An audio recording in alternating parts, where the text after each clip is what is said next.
先机会应该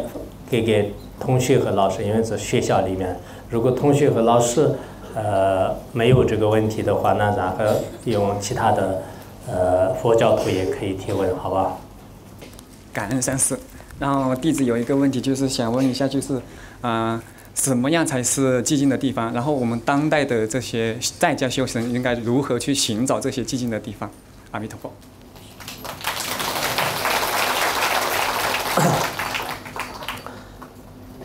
寂静的地方呢，就是说，如果家里有房子的话，门关上，然后我那天在一个城市里面看见，就是门关上以后寂静的地方，就是他那个一个修行人他自己在门上写了一个。我后来想了一下，也说的也对，如果房子的隔音效果比较好一点的话，你把这个门关上，然后对自己规定一个时间，把书籍关掉，这样以后就变成一个清静的地方，哪怕是1个小时也是可以享受这个安宁。堪布你好，我来自广东东莞万江中学高3的学生。像我身边有些人对佛法有稍微一点点的了解。作为一个学生，我们应该怎么样跟身边的人更简单的讲解那个佛法的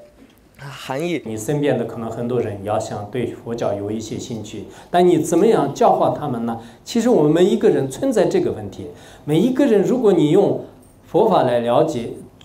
利益他人的话呢，你首先自己一定要，我刚才所讲的一样的，先去学习，学习以后呢，从中得到这个收获从中得到真正的一些知识的时候呢，那你自然而然你自己拥有的这些东西的话呢，你自然而然会传给别人的。这个时候的方法呢，你都有根据自己的不同的情况来，会找出就是不同的这个切入点。如果你自己的没有学，自己的没有去修行，尤其是修行很重要的。我们居士很多人的把这个学问就是挂在口头上，就是谁都会说。好多知识分子也是在从学术的层面来讲拿个 PPT 就是说半天的话，那哇就是这样的。然后 PPT 关掉以后的话，那什么的自己因为肚子里也没有什么，就是然后电脑也没有 PPT 也没有，就是什么都没有了。就现在这个世界就是有时候很可怜的，就是因为自己没有学，自己没有记，自己没有记的话呢，全是在电脑上，电脑一关机的话，那就人也关机了，就不信了。所以就我觉得如果要这个修行的话呢，很好。堪布好，各位好，我是广州外语学院毕业的，读国贸的，现在是搞出口贸易的。然后我认识的一个朋友，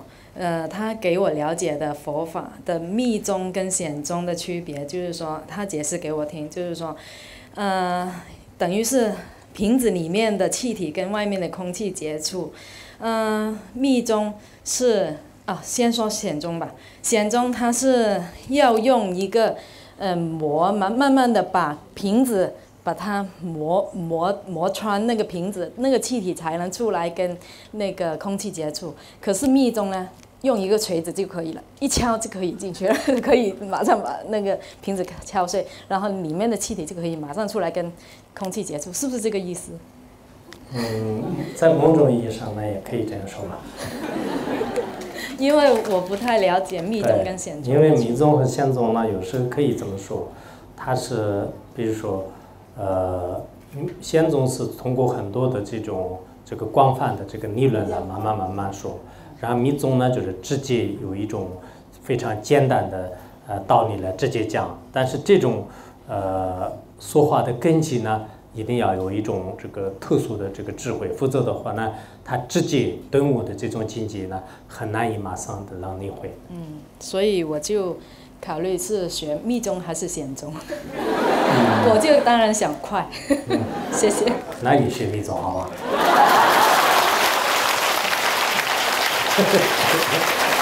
所以我对你回答的方式是对的。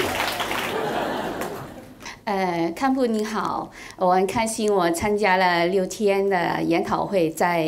教育学院。我是香港的一个小学的老师，我想问一问呢，因为我接触的都是小朋友，他们年纪从6到12岁，也是佛教的学校的学生，但是我希望从堪布给我一些提示，我应该对小朋友，他们都是蹦蹦跳跳的，不能静下来的，我如何叫他们关他自己的心，还有如何引导他们找出一些方法学佛呢？请开示。我像那个其实香港这边我特别羡慕前2天我们那个教育学院的一个叫王博士吧，他也是以前是小学是从佛教小学读来的，然后他当时在 PPT 上给我们看了一个他当时读小学的照片然后现在就是成了这个大学的这种教授大学的教授。其实，在我们有些地方呢，就是说从小的时候宗教这个思想呢，对孩子是不健康，也有这种说法。但是这种说法是完全是不合理的，因为像这样的大学教授也是从这个佛教的小学里面毕业，就是最后这样这个成才的，而且这个人的心态呢，就完全不相同。所以你这个佛教的这个小学真的，我以前去过马来西亚，去过新加坡，他们有很多叫文殊小学还有阿弥陀小学就有这样。当听到这个名字的时候，我都特别欢喜。后来我回到我家乡的时候呢，我们在这个寺院里面做一个沙弥学校，然后我就成为是这个文殊小学。后来那个慈正龙州堪布办的那个学校呢，就是他也叫文殊小学，我不知道他也可能从哪里学过来的。所以你们像这样的这个佛教的小学我是特别羡慕就是的确就是我都如果从小的是上一个佛教小学的话呢，应该现在就是可能有一些这个水平了。那么刚才你说是小孩子是蹦蹦跳跳，怎么样给他那个教呢？我想有办法的，因为他完全心里安静下来是这个很难的。你不可能6岁到10岁的孩子让他天天的是做菜，什么都不能关下。如果谁动一动的用鞭子缠的话，那不现实的，这个是有一定的困难。但是你可以就一边跳一边就是皈依佛皈依法，就这样慢慢种下3根也很好。老师您好，我是广东工业大学材料加工专业的个学生。然后刚才听你说的这堂课，我觉得我感触良多。平时妈妈也会叫我修身养性，但是就觉得不听。然后我现在就想从，你刚才说的要从理论开始，但是书籍那么多，我如何选一本可以开发我的思维，给我去思考的书呢？还有我有一个不情之请，因为我们从广东过来会比较麻烦，然后我想师父有时间的话可以到广东去一趟，然后我很多同学都想听一下你的课的，谢谢。第一个我想如果你就通过现在我们的一些共同学习，有一些转变人生很重要。前2天我们研讨会里面有些同学是根本不信仰佛教，但后来大家的互动就开始这个信仰佛教，改变自己的命运，这是非常好的。然后你以后如果真的要去学习的话呢，我都经常给很多人建议，就有一本书叫做是《大圆满这个前行引导文》，还有呢慈正龙州堪布所造的有一个慧灯之光，就这个里面就是书可能比较多，但是这些书呢应该是最开始就是对自己有用的，应该很好的。还有呢就是说到广东去，到哪里去呢？各方面的这个因缘能否成熟呢？也不好说。就是你如果到这里有点麻烦的话，我可能到那里也许也有麻烦。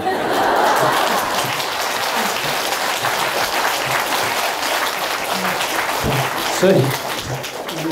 如果各方面因缘记住的话呢，我们可以跟这个学校跟很多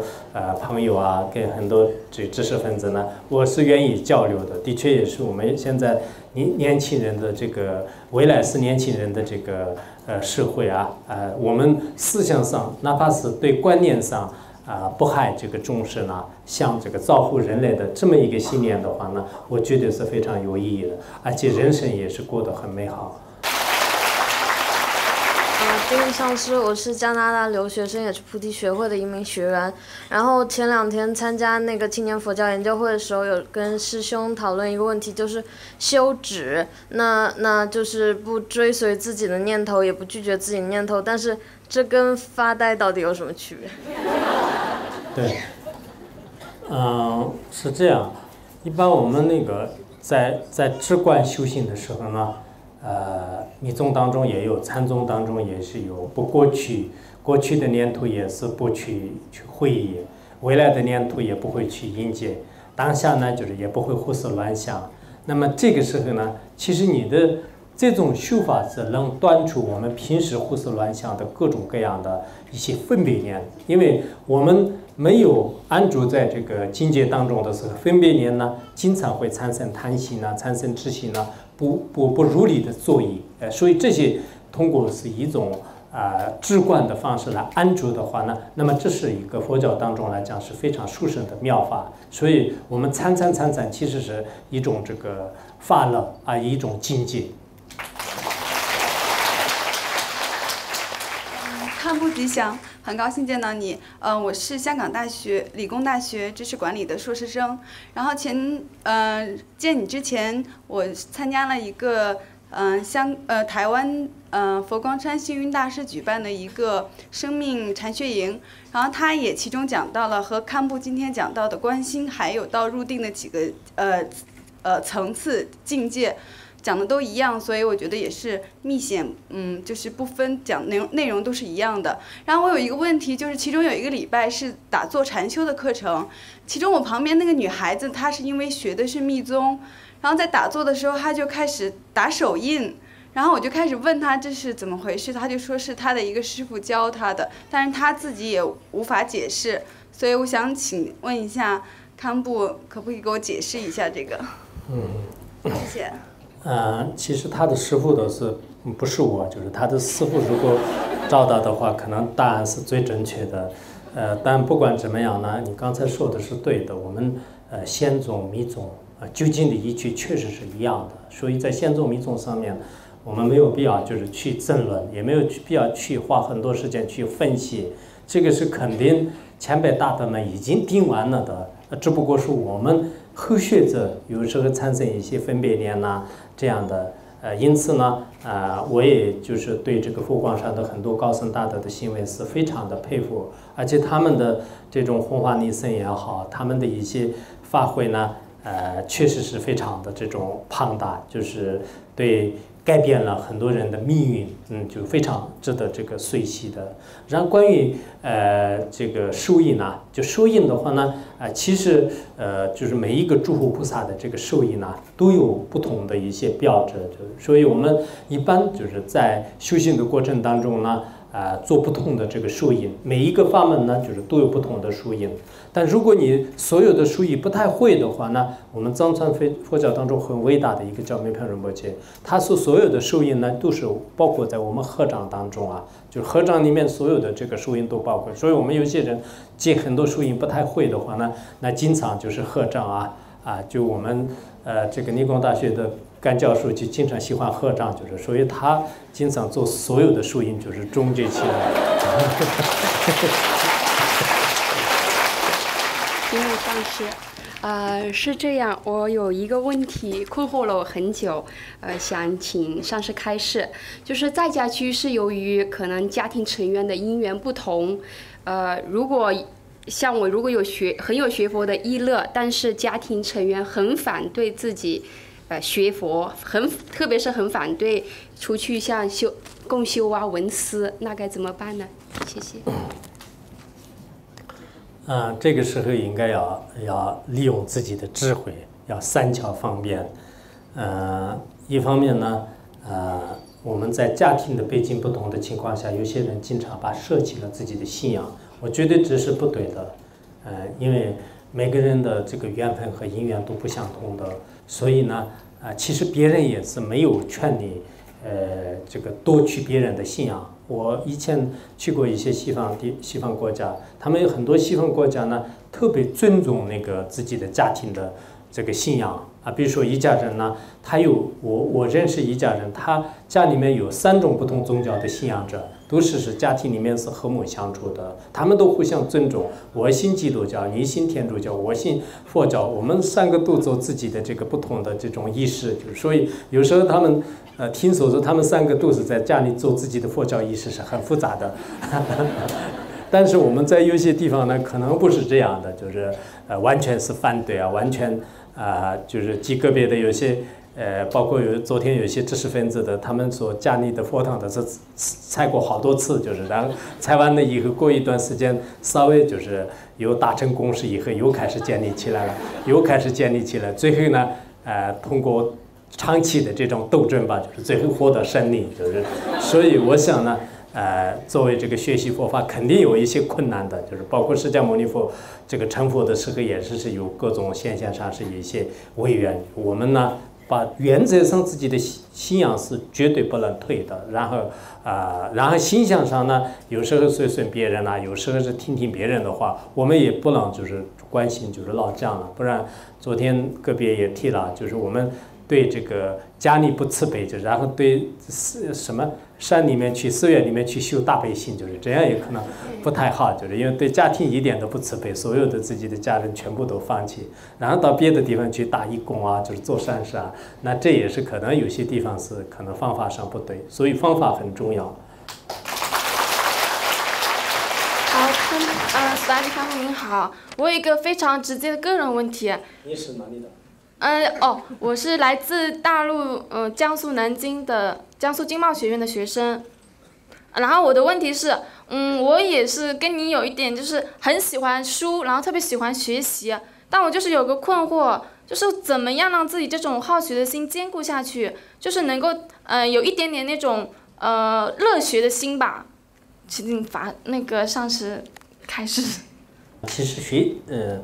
学习呢。可能也许有一些是跟这个自己的前世有关系，有些人特别喜欢看书，有些人特别不喜欢看书，看到书就开始困了，但是我想作为这个学生时代的时候，很多人呢就是可能喜欢看书，然后到了社会上就是然后。长大以后还有很多的这个各种各样的家庭事务形成以后呢，有些人的这种信心呢就开始退了。我的很多同学以前在读书的时候特别喜欢看书，然后过了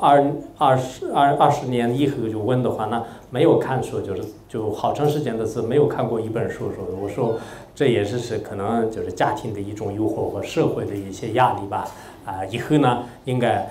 经常就是把看书就是作为一个很好的一种知识的享受。我觉得是在看书以后很多烦恼都没有了，就不管是什么书，就是也许是。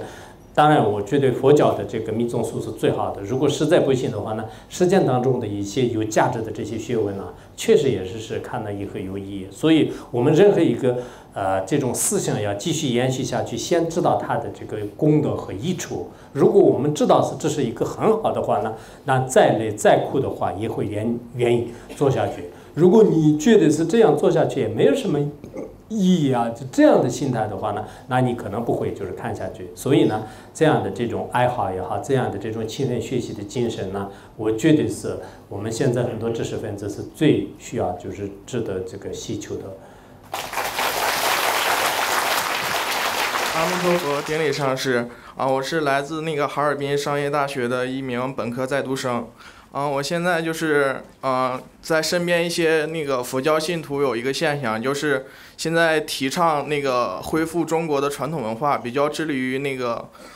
传统文化的传播。而我也到过几次藏区，感觉到了那个藏民对藏传佛教那种从内心的发自内心的那种就是虔诚。然后作为那个中华那个传统的文化，就是这传统的文化，我就那个认为现在就是可能是和那个佛学有一些融合，或者是作为佛教的那个一个基础。而您也讲过那个《弟子规》，完了之后，我想问一下，堪布对这个现象呢是有什么看法？什么现象？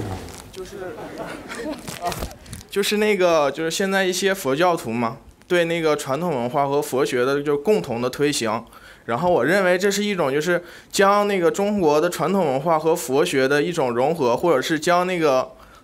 中国传统的那种礼仪教育作为学佛的一种基础。我想那个请教一下您对这个现象的看法。你好像前面的问题跟后面的问题有点不同啊。是一样的，是一样的。哦，好吧，那我回答啊。我的回答呢是这样的，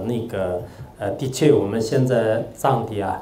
是历来的是有一种佛教文化的传统，这是特别值得学习的，因为这个佛教已经成了他们的生活。现在虽然对年轻人的脑海当中呢丢失了一部分，但总体来讲呢还比较这个满意，比较客观。而在汉地来讲呢，确实，尤其是80、90以后的这些脑海当中的话呢，除了知识课本以外，就很多知识是比较肤浅的。说实在，尤其是在做人方面，做人的这种方式方法呢，就基本上都是没有培训过，没有训练过。好多大学生、好多本科生，就什么研究生出来以后呢，不会做人，就是只是干坏事，就是或者是通过现在好多媒体啊、电视啊，这些也是。大多数都是一些内容不太亲近的，所以我觉得，如果我们要恢复传统文化，这个佛教是最重要的。我们现在内地很多家庭的这种佛教家庭呢，佛教家庭的这个孩子呢，应该是在行为上就是做得特别圆满，所以呢，本身也是在汉地来讲，这个儒教和道教就是这个佛教啊，就是作为是传统文化的这个根本。那么如今我们很多知识分子，包括你们将来的这些自己的孩子啊，现在的就是自己的这些孩子啊，在他们的身上点点滴滴的佛教和儒教的这种文化呢，应该是非常有利的。我也讲过《弟子规》，《弟子规》里面都讲的是精神当中的一些文化。如果我们对孩子和对人类要向他们利益的话呢，按佛教的精神是不仅是今世，还要来世。还有佛教的这个精神呢，不仅仅是今世，就是前世也要去关心。前世这么关心呢，我们今生当中的无法治疗的一些病的话呢，我们也知道是这个人是前世造的恶业非常严重。所以，我们今生当中很多实在解决不了的问题呢，我们会观察到它的病根在这个前世当中啊，就今生当中没有，但是前世当中确实有这个恶业的这种因缘。然后我们为了把这样的这种恶循环呢，就是不要就是延到这个下一辈子，所以呢，我们现在也会谨慎。所以佛教的教育呢，应该说是涉及到前世、涉及到后世、涉及到今世，非常的这个广泛。而儒教虽然没有这么这个特别广的一种这个教育，但我们还是值得需要去这个弘扬。这样弘扬的话呢，将来我们的这个人类也好，家庭也好，对整个社会呢，一定会是有很大的这个帮助和这个促进力。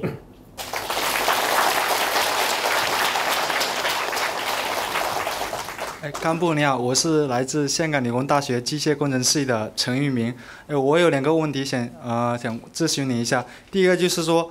现在说好人有好报，恶人有恶报，但是好像现在好人都是比较吃亏的。比如说我爸都是心底比较善良，但是好像一般都一直在吃亏。那你怎么看待这件事情？第2个问题就是我一个同学他的祖母是在前面是在一个山上的庙里也吃斋，然后过世完之后是50年过后，他的身体竟然金身不坏嘛，所以当地人就把他制作成金身，然后让当地人去供奉。然后我想问一下您怎么看？比如他们的下面的子孙后代要怎么做可能比较好一点？谢谢。首先，第一个好人有好报这个道理的话呢，在根本的意义上是这样的。但是这种好人的这种回报呢，不一定是在今生当中，因为我们佛教当中的这个业力呢，我刚才跟前面讲的一样的，就是因为前世造的这个善业呢，就今生当中快乐；前世造的这个恶业的话呢，今生当中就是会有这个痛苦的。所以我想，我估计的话呢，也许你把这个前世呢就是造的业比较严重，然后现在呢正在这个成熟，但现在造的这个三业的话呢，来世就是会这个快乐，就是所以我们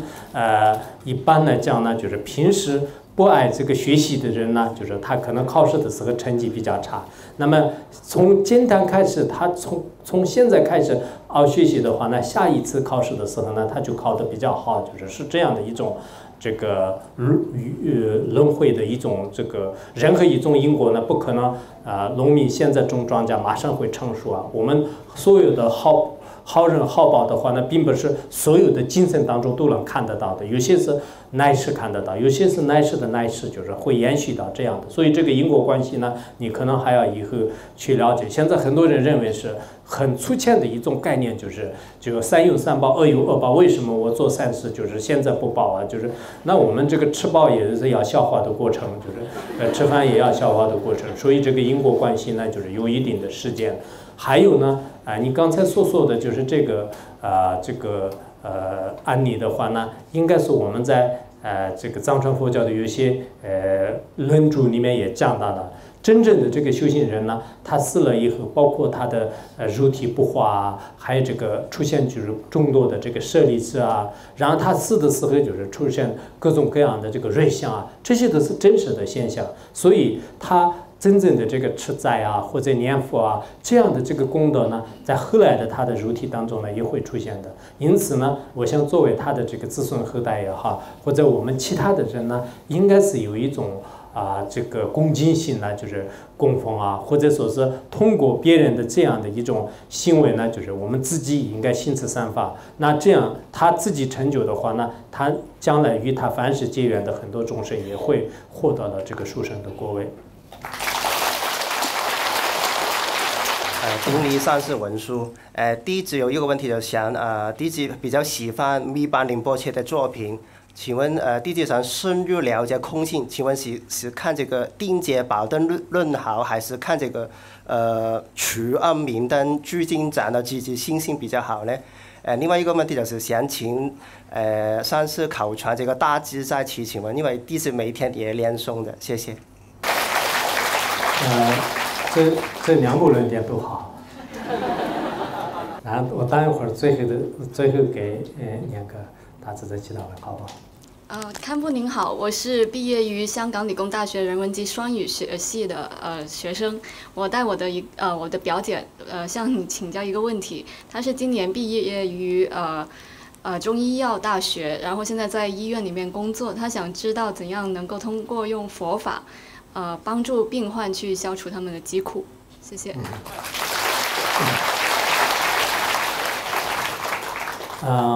其实佛法是一种心灵的这个最主要的大乘佛法，就是大慈大悲心，大慈大悲心。如果他真的有了这个大慈大悲心的话呢，那么在平时他的这个日常生活当中，他所遇到的这些病人呀，所遇到的这些可怜人呢，都会帮助。所以我想他要想应用佛法的话，先应该是懂得这个佛教的愿众生远离一切痛苦的大悲心和愿众生获得一切快乐的大慈心。有了这样的菩提心的话呢，那么自然而然他会在不同的场合当中，他凡是所接触的这些患者呢，都会去帮助。在我认识的很多医生的话呢，他们都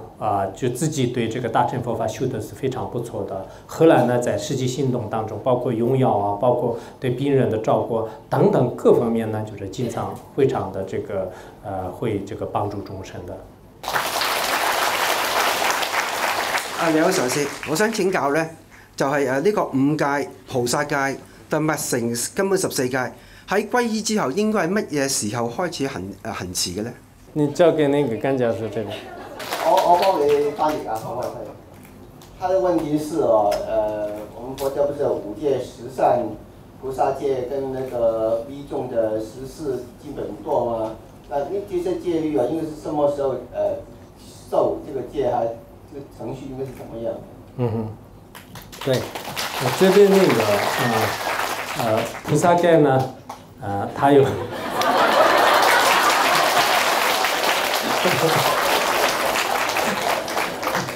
學到一個字啊。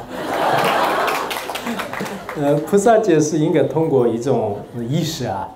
就是专门有一种仪轨就传授，然后受原菩萨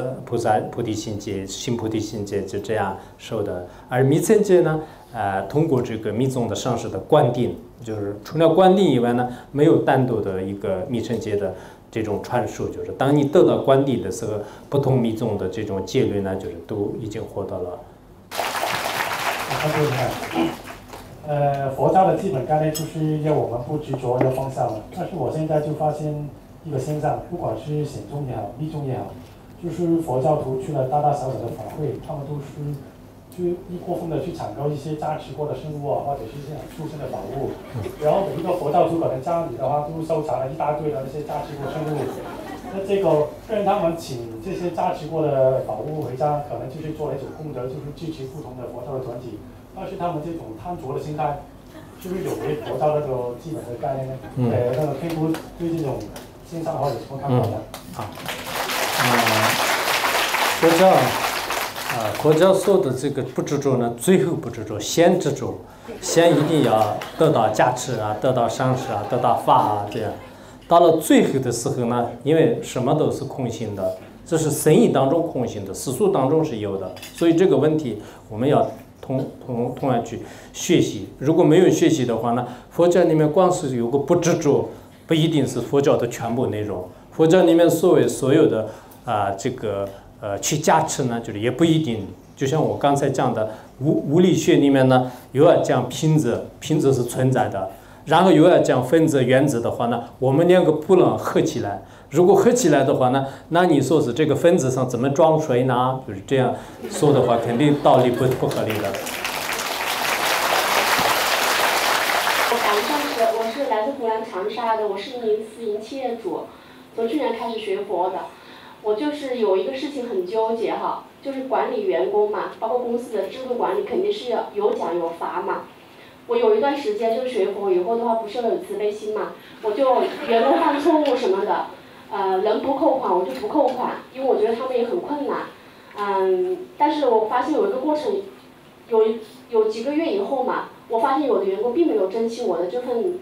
善心，就是不会把他的错误再去那个什么，好像都觉得应该由我来买单嘛。我觉得这个东西我应该怎么来圆融？我有时候真的很纠结这个问题。感恩上师开示。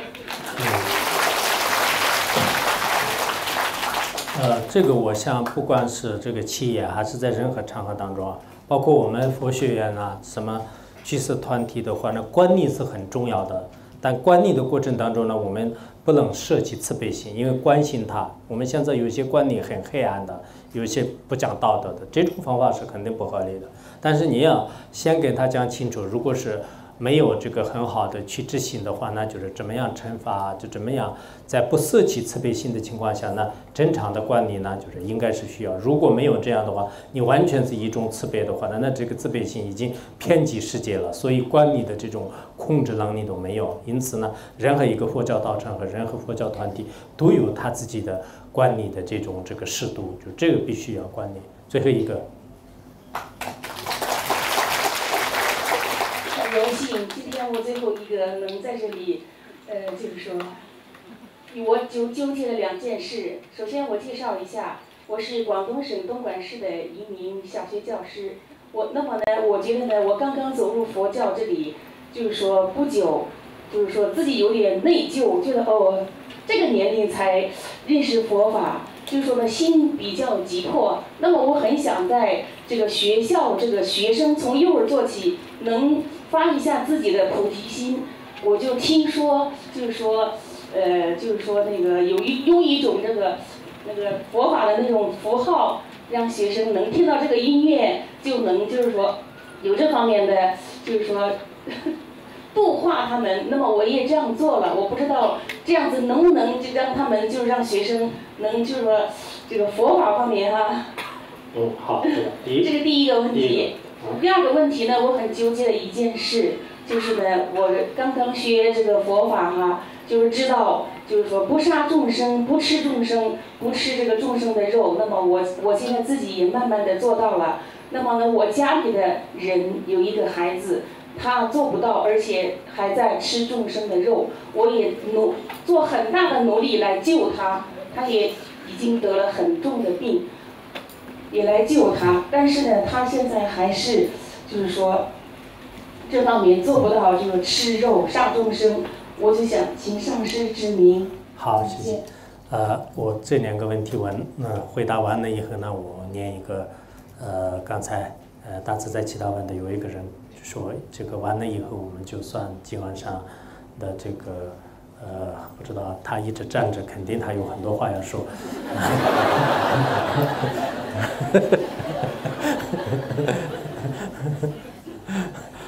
第一个问题啊，你作为一个小学老师，就是发这样的菩提心，确实很重要的。你刚才说的很对，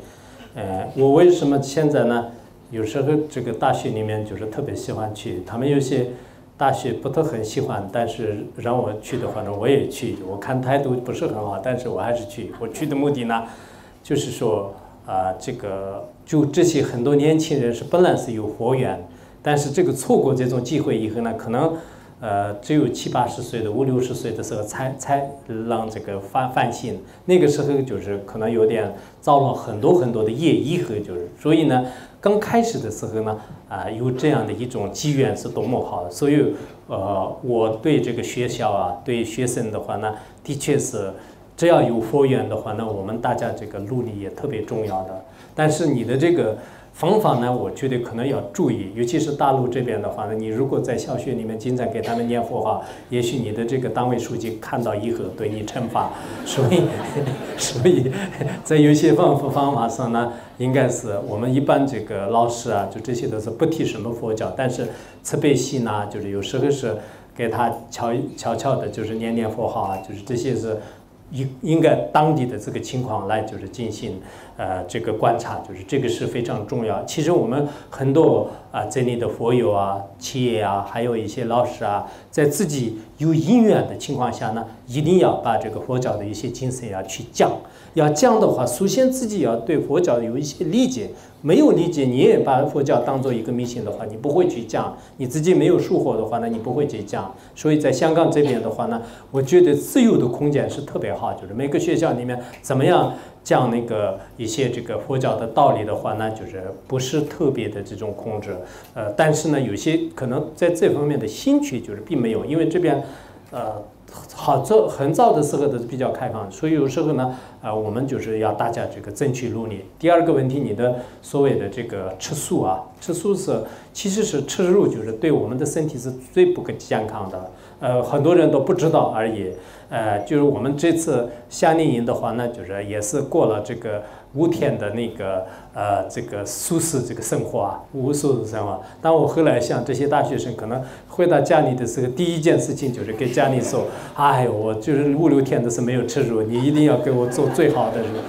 可能会这样说。其实这个对身体是没有危害的，应该说是可能别人的一些说法而已。我们在国际上是特别好的一些素食主义者，他们根本不是宗教徒，不是佛教徒，但是围绕这个营养学和一些健康学和医学的层面来讲，我们这个身体本身是不适合这个用肉来这个样子。如果吃的肉越来越多的话呢，在动物身上的各种各样的疾病全部都是来的。有些人说是营养不足，其实营养是足的。我经常跟他们讲，我们吃的这些肉呢，就是牦牛的肉、猪的肉啊。其实牦牛是这个它不吃肉的，就是它是植物当中进去了，它那么肥。然后猪也不吃肉的，就是但是它不吃肉，它那么肥的话呢，那我们不吃肉也是，我们也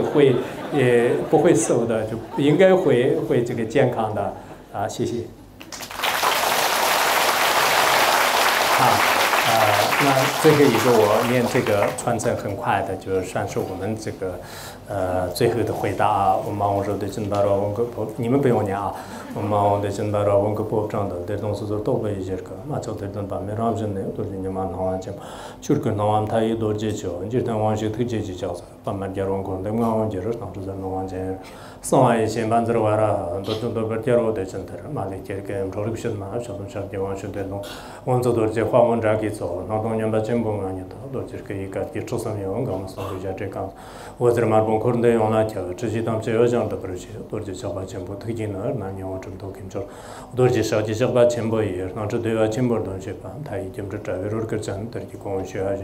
咱们早上我跟他说了，这边说让的做新的了，交通我这么多给换，后面往的是边我这做了，刚的就他们这的，土地用的等等都不是说，起码他的就当这点几个责任就拉上要。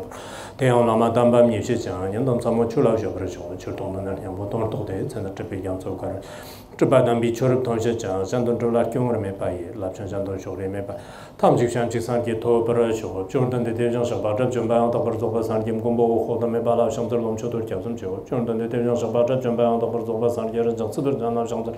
就都叫什么就，就等的人小把这准备到不是做把三天，或者叫来说叫他把了想着，就都叫了叫什么就，天老大讲说了大平台，到时候讲到那边啥就是，那个帮他做就，就当专心陪人家的说了，下面念几个注意，你们重复一下。阿红把这人个把马色的红。马呢把麦红是。把这啥都红。तारे तरे सुहा सोनम दई धमच जुबाने थोनाने बेरना भाषे केरगा नांची रानो जुबा जुबन सोरे रोआ रोशो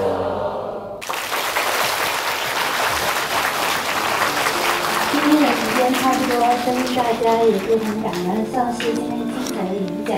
大家也是获益良多。上师的这一次弘法之旅呢，已告一段落了。我们恳切的期盼上师下次再为我们演讲。现在，请大家起立，恭送上师离场。